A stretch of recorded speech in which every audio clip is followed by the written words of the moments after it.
Man, what's good, Fight World? I just got done dropping my son off at Completely Kids, Still Mills, back in, checking in with y'all, man. Was goody. But I came across a video yesterday, and I wasn't gonna say his name, but I am gonna say his name because I don't know, no clout chasing bullshit. I ain't coming in here to diss a nigga. But I saw a video on He Who Knows His Sports channel, and it was pretty much trying to poke holes in Customatos peekaboo style defense that he taught to Mike Tyson. And it was trying to highlight the flaws within that style. And my response to it is, how else is a 5'10" fighter fighting 6'5" and 6'6" ass nigga supposed to fight? There's no way you can fight a nigga that tall off the back foot or at mid distance. You have to get in his chest. You have to get past his weapons in order to get your weapons in a position where they can do their due diligence. I thought it was pretty fucking ridiculous for anybody to sit there and try and say, it's a style that's susceptible to jabs and right hands when the style is predicated on non-stop head movement and forward motion. Non-stop head movement and forward, and with a high guard, the peekaboo, hence the term peekaboo. Your hands are consistently up. He's not fighting in the Philly. He's fighting with his hands up. He's defending. So even if he's catching shots on the way in, they're getting parried by the glove. How else are you supposed to fight a dude that's 6'5" and 6'4"? You can't out jab him from the outside. You can't set traps from the outside. How else are you supposed to fight him? I just thought that was really ridiculous for anybody to sit there and try and argue in that defense. I've had a few people try and argue that with me as well. He only knows one direction. All he could go was one direction. You know what I'm saying? The dude is a short heavyweight. He's 2 inches taller than me, fighting at heavyweight. You need to come forward. You need to come forward. And with that particular style of defense / offense that he was taught, it worked in his benefit. What people are failing to realize when you talk about a Buster Douglas, he wasn't even training for Buster. He was getting knocked out in sparring. He would come to the gym and not even train. He would show up and not train because he just thought that highly of himself. It wasn't like Buster Douglas went in there and got busy on him and got busy on the game Mike. No. Hell the fuck no. Mike was feeling himself and he got punished for it. And when you talk about a Holyfield, this is a Mike that was also in, prison sentence. You know what I'm saying? Just, mine was completely eroded by that time. This wasn't the same Mike.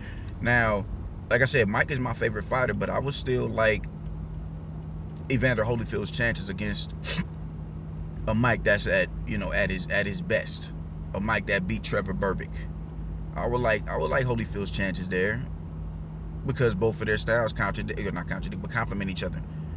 They come forward, and Holyfield is a beast in the clinch. He's an animal. That's the fight that Tyson wants, and that's the fight that Holyfield wants. The difference is Tyson was a lot faster and a lot more powerful than Holyfield. So I would edge Mike Tyson, but I still like Holyfield's chances in that fight.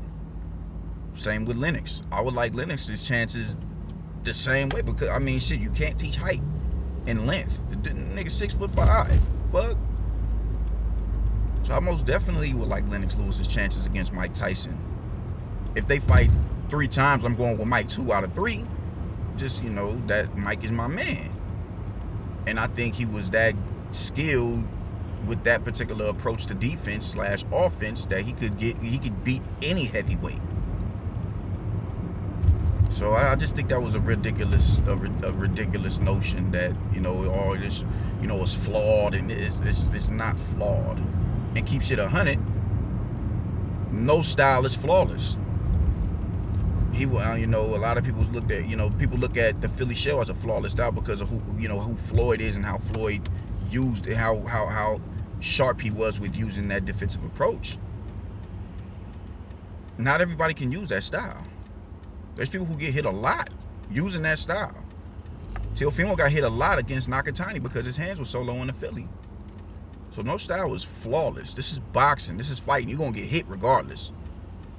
They say the same thing about southpaws. The southpaw killer is the right straight down the middle.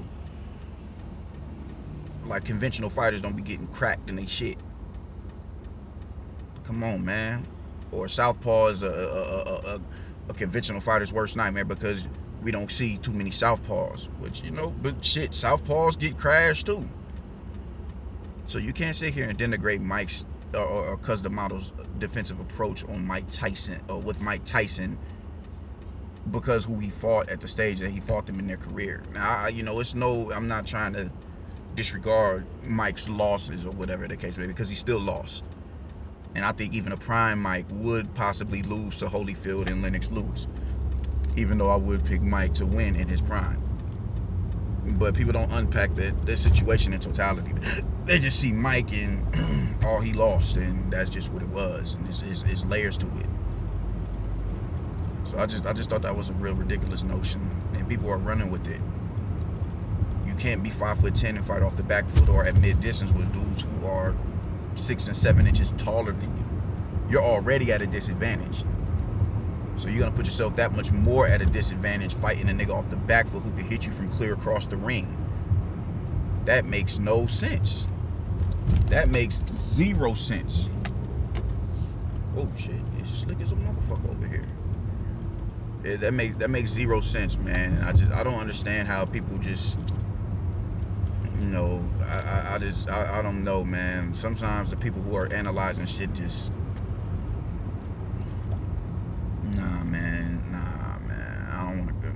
You shouldn't be analyzing it, you know, if you haven't participated in it, or if you don't have a full understanding of it. Now, I can understand why people say Mike Tyson was overrated, and because of that, they look at ways to poke holes in his game, take shots at him, and don't want to, you know, fully unpack the situation as to why he lost in the manner that he lost in. You're not about to sit here and tell me that the peekaboo defense is a flawless, or is a flawed style, especially when you're using it when it's a 5'10", 5'11" ass nigga using the style. That's asinine as fuck. So I would say, how else is he supposed to fight at heavyweight? How else is he supposed to fight? I would want that. I would want anybody to answer that question for me. How else is Mike Tyson supposed to fight at heavyweight? How else?